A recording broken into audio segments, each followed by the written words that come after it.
This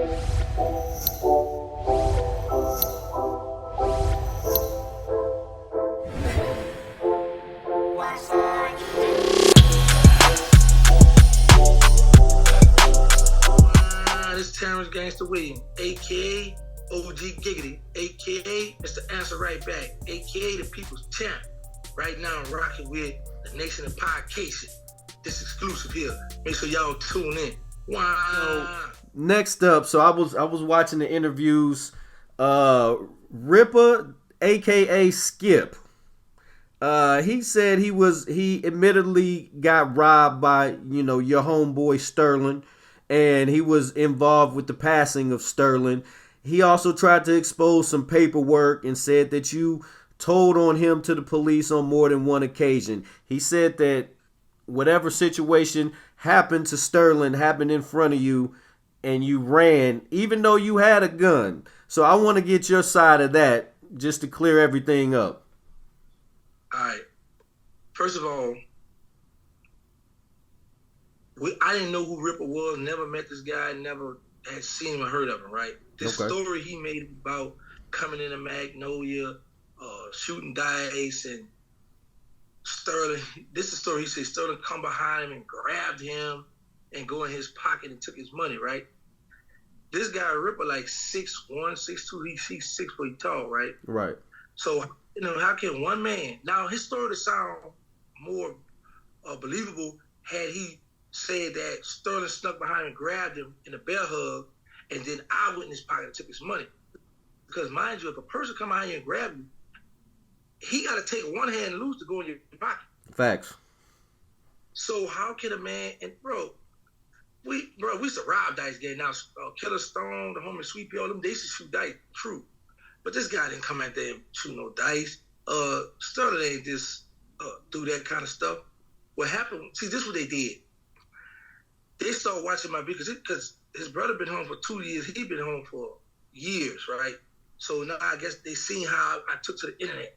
So now they like, you know what? Let's go sit down and make our play. But we got to change the story because the reason why he killed Sterling was petty. So now it's like, I can't go there telling people the man got killed about this. So here's the thing. Right after he killed Sterling, like I said, we didn't know where it come. We thought it was in the Iberville downtown, right? So one day I'm in the car, bro. I'm going around this neighborhood, and I hit the block. I'm coming up Clara Street, around Phillip and Clara. There was this known drug set. I turned left on Phillip. Then I turned left on Willow. As I'm getting ready to turn left on First, I see some of my homies coming up the sidewalk with guns in their hand and stuff. But then it's a guy in a red truck behind me, like, you get ready to turn a corner, how you can look back behind you to see what's going on. Yeah. So he's still facing this way. He's still facing straight. I am turned to turn the corner so I can look back and talk.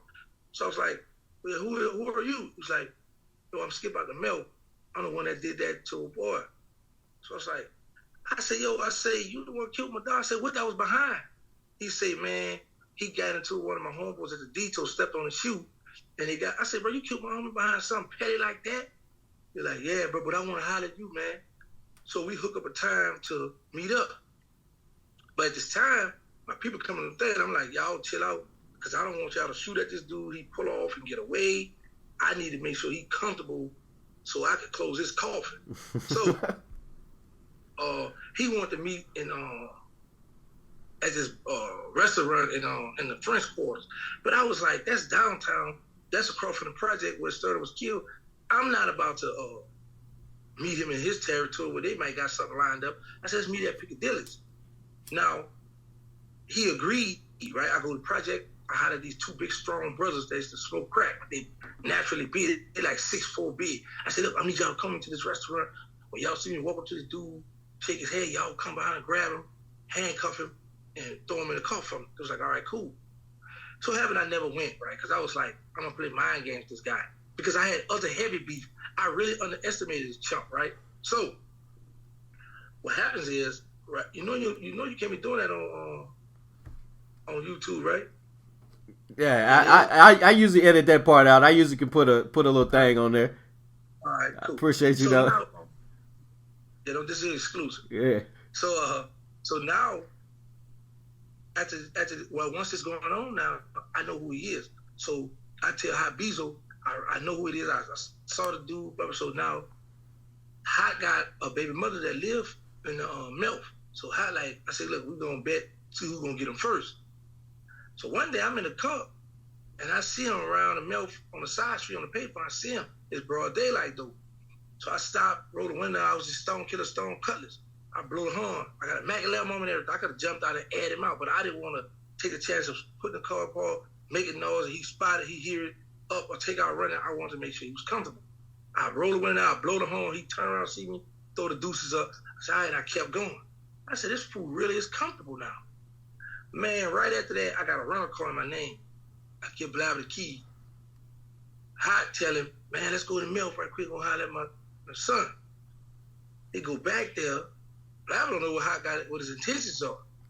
They go on the other side of the mill, see Rippa on a payphone. He was going by Skip back then. And Hot jump out and get the added out at it. Rippa tell the police. So when Hot got arrested for the kidnapping and all kind of other stuff, they charged him with attempt murder on Rippa. So now, while Rippa, we bond Hot out. But now, while Rippa in jail fighting some other charge, but our homies at the Magnolia called my cell phone. At the time, my cell phone was tapped. So the homie like, man, Skip in here. So it's me, Hot Bezo, and Blabber. Blabber yelling in the background while I'm talking to the homie out the Magnolia, yo, y'all jump on, beat him up in jail, right? So Hot grabbed the phone because they had put Skip on the phone, Rippa on the phone. He like, Rippa's exact words were, man, Gangsta said that was over with. I said, man, you killed Sterling. Ain't no over with, man. It's on. So he was like, well, all right then. At the time, the Fed got my phone tapped. So the Fed hit him talking about this murder, right? So now, when we all get arrested, the Feds, that's why you see the way he said that FBI, all these different law enforcement agencies came to his house, because when you got a murder charge, first of all, only the NOPD, because it's state, it's local. That's all going to come to your house, right? So by my phone being tapped and by Sterling being a hot boy, being on investigation, I guess, for the Fed, whatever, they wanted him. So now they go, I guess all law enforcement agencies wanted in on this, right? They go to his house, but he wound up going to the state because it was a state case. So now, while I'm doing my this how, this dude was, he was going good, right? But what he was messing up with his time frame was, the problem was, I got locked up in 98. 99, I got sentenced. If you look at the court transcript, he didn't go to court till the 2000. So there's no way that I could be on the tier meeting his brother when I was already doing time in federal prison. Right. His lawyer or a private investigator lady come to my prison and say, they're trying to give my client the death penalty. The government is going to call you because your phone was tapped and y'all on the phone fussing with him about killing one of your best friends. Will you help him out? I said, yeah, man, because he didn't know this, but one of the other hot boys was home, and one of the other hot boys wanted him out bad to crush him, right? Right. And this was one of the ones. So his lawyer say, they're trying to give him the death penalty. Will you help him out? Blah, blah, blah. I said, of course. I signed a paper saying, yes, Sterling was a violent person. This guy deserves to get 5 years. He don't deserve to get no death penalty. We go to court. Government called me to court. I'm on the docks. I'm on the dock with some true steppers. Now, he switched to this. This is how you know this guy crazy, bro. He said that I was surrounded by SOD. First of all, anybody who been in my jail, it used to be called SID back in the day. They investigators like everybody like 6'4", 6'6", or better, right? Right. Big, swole. They come on the tier, and they're the ones that bring the pain, beat you up, get the tier in order. So now, if I'm being escorted by them, then number one, there's no inmates that's going to throw stuff at me because they know the SID people going to come in that cell and beat the brakes off you. Everybody been in that parish know them people don't play. Number one. Number two, problem with that is they don't give us nothing like to have to throw stuff at them. Well, unless a toilet paper roll. But he said everybody was throwing it. But at the time, I'm in a cell with the steppers because when you go to court, it's like 1, 2, 3, 4, 5. It's like 5, 6 cells 4 in the front and 2 in the back. One where the females be, and one where they have guys younger, homosexuals, all them be ducked off in the back. So I'm on a regular tip. I'm in the cell with some real steppers, right? I go in there, and if you notice this here, I was gonna go ahead and get all the paperwork and do my own video to show how this man was capping. But his brother came back and said he did a lot of capping anyway. But anyway, so if you notice when he got the paperwork, how he say, see, turn it with you. You see, he picked me out. You see that? But you notice he never go to the paper where it says, when you on the stand, they're gonna ask you, did you see this person kill your friend? Or did you see this person pull the trigger? You notice he never read none of that stuff. Right. Because here's the thing. I helped him. Sterling mother told everybody, her family, everybody, Gangsta helped free a man that killed my son. So Sterling mother mad with me about this, right? But she don't understand the game. Like, man, listen, we want this man on the street so we could do him like he did your son. But right. We can't explain this to her. Right. You know what I'm saying? So if the man or if somebody who know law or know how to research stuff, get all his paperwork, get the stuff from his lawyer, because he had to give a statement to tell his lawyer, to tell the people, hey, Sterling was a violent person. Because think about this. If I'm a government witness for the state, right, I'm on the stand, they want to give you the death penalty already. How you wind up with 5 years if you got a witness on the stand against you? How you going to get 5 years? How do you take 5 years, bro? Not for a body. I helped him, but the problem was this now. Now that the internet going on, so it's like, you know what? We're going to show just this part. And what I learned about the internet, people these days, they don't care if it's a true or not. They just want to hear a good story. A lot of people not questioning, like, well, bro, if Gangsta right here telling on you and he a state witness and he got eyewitness you do this murder, he can see you do all this stuff, how you wind up with 5 years? How are you home now? Facts. They don't ask those questions. Only thing they want to hear, okay, the people's champ, he was tearing the internet up. Oh, we got somebody that's saying this. Oh, this is beautiful. Oh, yeah, we got something now. And it's just a story they want. You know what I'm saying? Because at the end of the day, I'm not in the streets no more, so a lot of people don't care about that. Like I said, they just want a good story. He came with a good story. I was shocked when he said about the dice. I was like, boy, this boy here is smooth, you know? And I say this humbly, and then I was like, oh, boy, that boy tough. That boy bad. But the problem, too, another problem where he messed up at when he said, I hear Sterling say, oh, that goes Skip right there when we was down in the Ivory when the day he killed Sterling. He said Sterling up the gun and started adding out at him. He fell. Sterling came for the kill, and he shot Sterling. I ran with a gun and took off. Bro, everybody know how I once were. When I was in the streets, I was in the streets. Sterling got you down to kill, I'm joining in because this is my brother. We about to work. What I'm going to run from one man from when I went to war with one of the worstest project, one of the worst, that's not a word, one of the worst project, Uptown, the Calio, Steppers, Cold Killer. I went to war with them dudes. And it was a lot of them were worried about one man. Come on, man. So anyway, what he messed up at too is, because I was hoping because you know, when you get your police report, I was hoping he'd show where all Sterling was hit at. Because when he said Sterling was hit, trying to walk up and hit him, so that means Sterling was hitting the front somewhere. All Sterling's shots to the back of his head. So that dude was capping, bro, because we was in the field downtown talking to a known stepper that told us that he got this project on lock. None of us had guns on him because we was like, okay, we're going downtown, we don't got no beef down here, which we supposed to keep a gun on us, but we just take a lot of people for granted because we felt like we'd have made our name. A lot of people scared of us, they ain't gonna play. A lot of people gonna think we on strapped. Anyway, he called us slipping that day. He attacked Sterling, hit Sterling, because that's all he wanted was Sterling, because he could have hit me too. But like you see, I ran with a gun. I'm known for up and busting my gun, but this particular day I ran with my gun. So 2-on-1 too. And I run with a gun, and I'm known to squeeze, bro. So, like I say, at this point in time, I'm like, okay, well, I see what it is. It's just for the internet, entertainment. I'm getting a check. He trying to get his name out there. But then I start thinking, I'm entertaining this bull crap, and Sterling family still living. Sterling family still watching this. Right. You know what I'm saying? So that ain't cool. You know what I'm saying?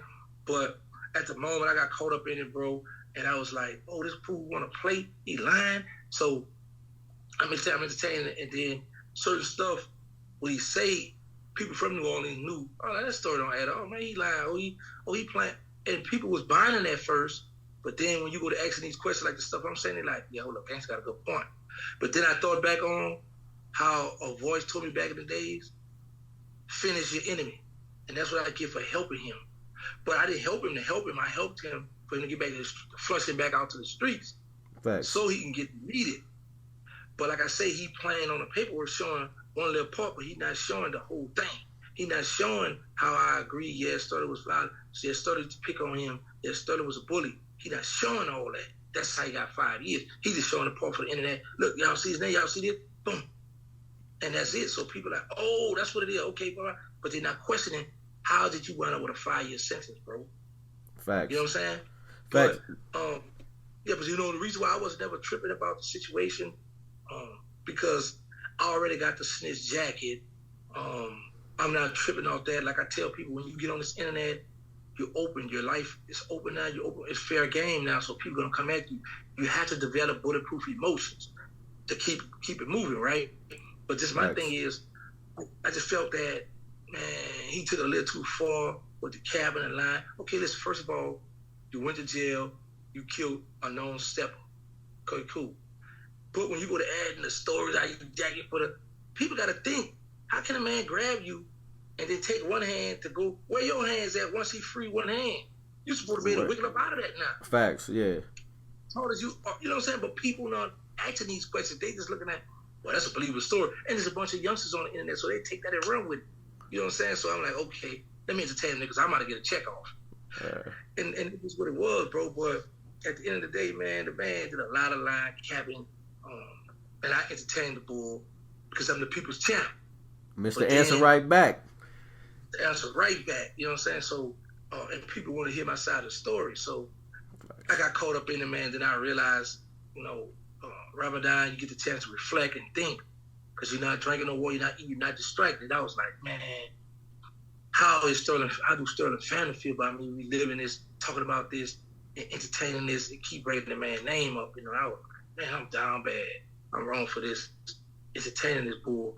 And I'm giving him, I'm doing what Boosie did for me to him. You know what I'm saying? Helping him. Yeah. But the only problem with him is this. He don't have a lot of story. He got to start fabricating, start lying to get in front of the camera because he didn't do a lot in his life. Okay. So now, once you have an audience, you got to be able to hold that audience. You got to be able to tell your story. And the problem, and another thing is, when you tell these stories, other steps are going to verify that.